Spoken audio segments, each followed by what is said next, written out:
Allez, bonjour, comment allez-vous? On recommence la vidéo une deuxième fois. Ouais. Et vous l'avez vu, il est là, le bonsaï. Je l'ai roulé, le bonsaï. Ouais.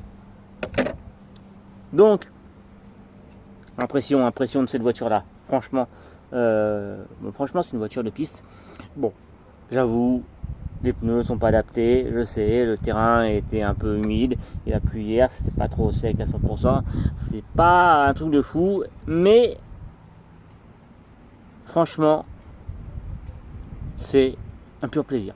La voiture, elle envoie grave, 3600 kV, peut-être pas trop exagéré, non, mais c'est ce que je suis tombé dessus, donc j'ai pris ça, et puis voilà, j'ai pas cherché quoi. Il y a un mec qui vend un combo, t'achètes, hein. Tu cherches pas s'il y a, bon, non, éventuellement, il y a eu un 4000 kV, j'aurais pas pris, on est d'accord. Là, on est sur les petits kV, bien, on est petit par contre, en kV, et pignon peut-être un petit peu trop élevé. Ouais, aussi, ça joue. Je sais même pas qu'est-ce qu'il y a comme pignon. Je dois faire attention à ce que la couronne dissipeur, elle a l'air libre. Je vous préviens. C'est à l'air libre. D'accord. Et je m'aperçois qu'il y a des tout petits mini graviers dedans. Il y a des petits marquages de gravier. Donc il y en a un dessus, mais bon. Alors le TT02 c'était pareil, il y a eu la même chose. Pourtant c'était fermé. Donc ça veut dire que c'est pas fermé à 100%, donc c'est pas terrible. Donc déjà, je compare aux voitures de piste que j'ai, hein, d'accord, que j'ai eu ou que j'ai testé.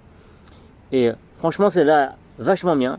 J'ai refait le carrossage, une tuerie. Donc du coup, j'ai refait le carrossage de 2 degrés arrière, avant. J'ai tout réglé. J'ai pas fait l'ouverture, donc j'ai pas encore fait l'ouverture. J'ai juste le palonnier à régler parce que elle tire à gauche et la radio éventuellement elle est un peu vieille, donc elle tire comme ça. Donc il faut que je règle le palonnier de cerveau, donc il faut que je recule, je règle le palonnier de cerveau de façon qu'elle soit moins, qu'elle tire moins vers la gauche. Ensuite on va, pour l'instant on l'a monté comme ça un peu à l'arrache, donc voilà, il y a des fils partout qui se baladent. La radio va changer, parce que du coup il faut que je commande le récepteur. On va mettre ça. Le variateur va changer aussi. Voilà, du coup le variateur va changer. Il faut que je mette un résident. Et puis j'ai monté un petit ventilo quand même, précaution. Ouais, petit ventilo, comment dire, un sismique. Ça passe bien. Ça refroidit un petit peu le moteur, mais c'est bon, à mon avis, il n'y a pas des grosses chaleurs de fou. Ça va. On est full d'origine, franchement, on est full d'origine, et je kiffe cette voiture-là. On a des cardans qui sont un tout petit peu plus gros que ceux du Kyosho Pure10 Alpha, que j'ai pas pu tester parce que j'ai juste fait un petit avant-goût comme ça sur le trottoir, sur la route là, mais j'ai pas vraiment fait vraiment les tours, j'ai pas fait 10 minutes avec quoi. Et franchement, honnêtement, eh bien, cette voiture là, je vais en acheter une deuxième. Ouais. Alors au début, c'était clair que j'allais partir sur 2 TT02, parce qu'on est deux, mais non, c'est pas une voiture qu'il faut prendre. À mon goût, honnêtement, pas trop.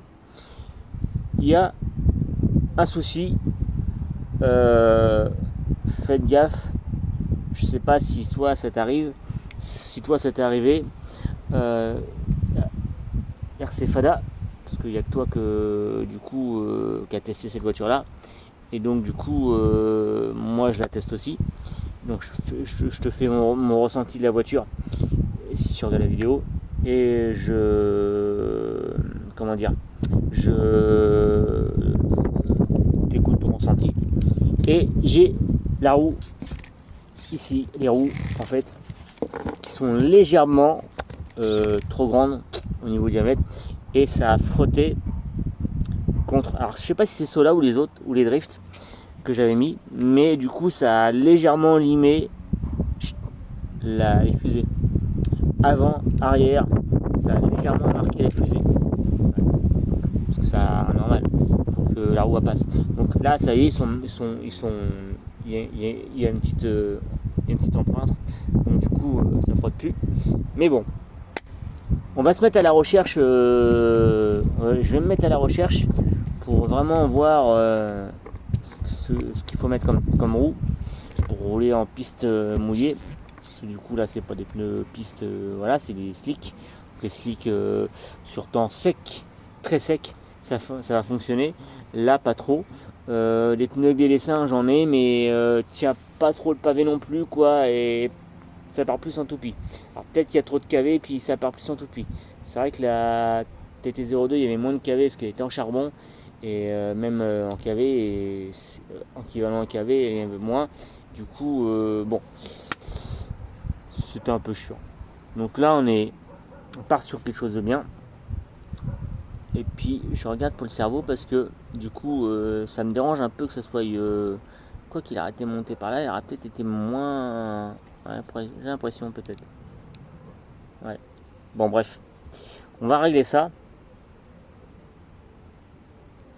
Donc il faut que ça y aille à l'arrière. Donc si ça y est à l'arrière, il faut que soit je peux le faire là avec ça peut-être.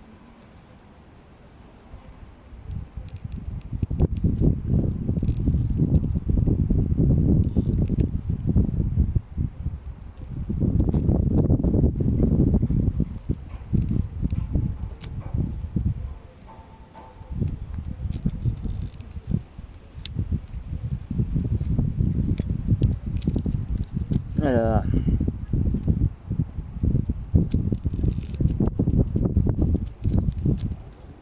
ça on fera le test en roulage. Là, j'ai pas pensé le faire. Là, j'ai fait un petit peu, on verra ce que ça donne.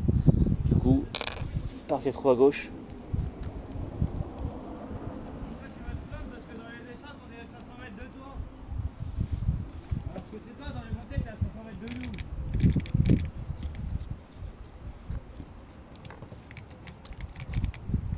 Chose qui n'a pas été faite, chose que j'ai pas encore fait, qui sera à faire à l'avenir, c'est les huiles de différentiel. Normalement, on devrait pas être trop mal. On va pas être trop mal au niveau des huiles. On va mettre de la 5000 et de la 3000 dedans. Et puis on va tester ça. Parce que ça peut y jouer. Ce que je voulais dire, c'est que oui, c'est qu'il y a dedans, à mon avis, il doit y avoir 4 pignons, machin dedans.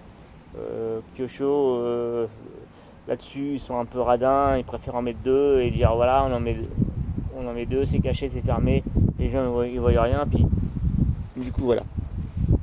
Tamiya, du coup ils en ont mis 4, donc c'était un peu pareil.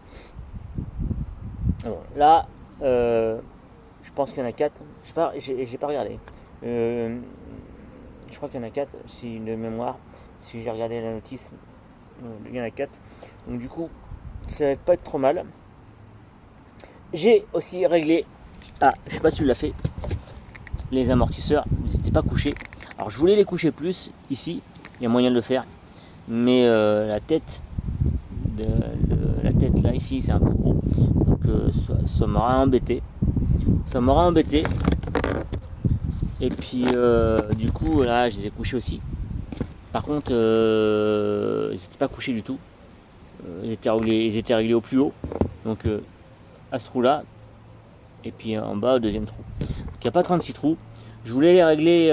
Ah oui, j'aurais pas pu le faire en fait.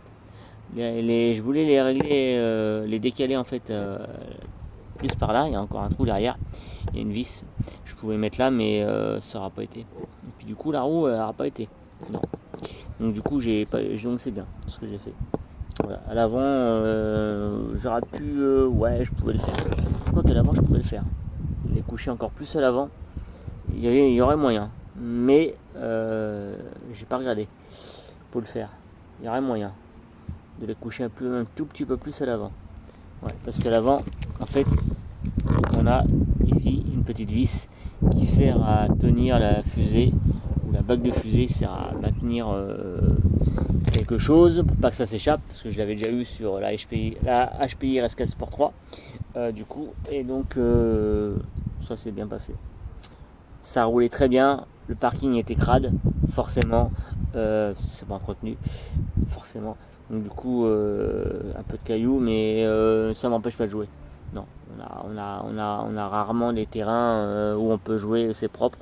Le parking d'Aldi, ça va, il est propre. Donc voilà.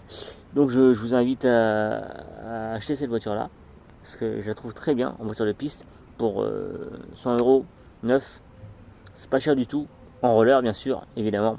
Donc après, le mieux, c'est quand c'est comme ça, vous avez le choix de mettre ce que vous voulez en combo, le choix de mettre ce que vous voulez en servo. Là, j'ai un servo low profile, donc enfin, servo il est plus petit que d'origine, d'accord. Donc j'ai opté pour ça, pour déjà gagner un peu de poids, légèrement un peu de poids.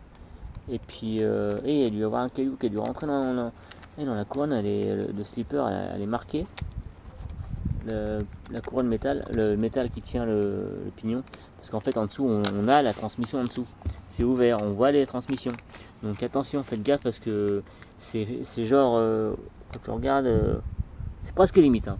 On aurait pu même rouler sur un caillou, ouais. Donc du coup, ce qu'on voit, ouais, il y a un peu de truc dedans, mais c'est très léger. Avec une lame de cutter, une lame de cutter, on va pouvoir faire ça. Ouais, c'est très léger, il y a des petits graviers très, très légers, ils sont dedans. Donc du coup, en fait, ils sont dedans, mais comme c'est du plastique avec un pignon métal, du coup, on aura deux pignons métal. Donc couronne métal et pignon métal, le petit caillou l'a répété. Ouais, que là, non.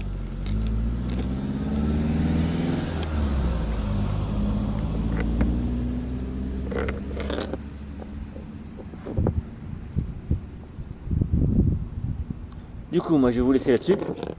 J'ai fait un petit débriefing. Voilà. C'est une voiture qui me convient parfaitement en piste, pour faire de la piste.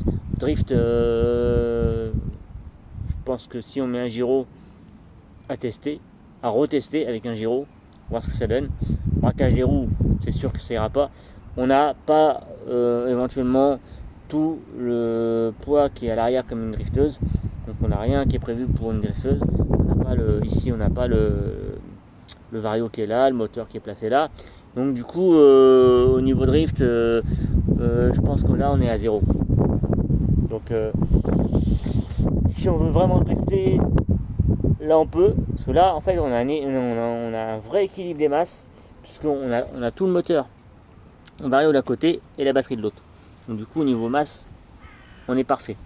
On ne pouvait pas faire mieux, on ne pouvait pas faire moins, pas faire plus, mais on est bien. Du coup moi je vous laisse là-dessus, sur ce petit débriefing, et puis je vous dis à la prochaine. Allez, salut tout le monde.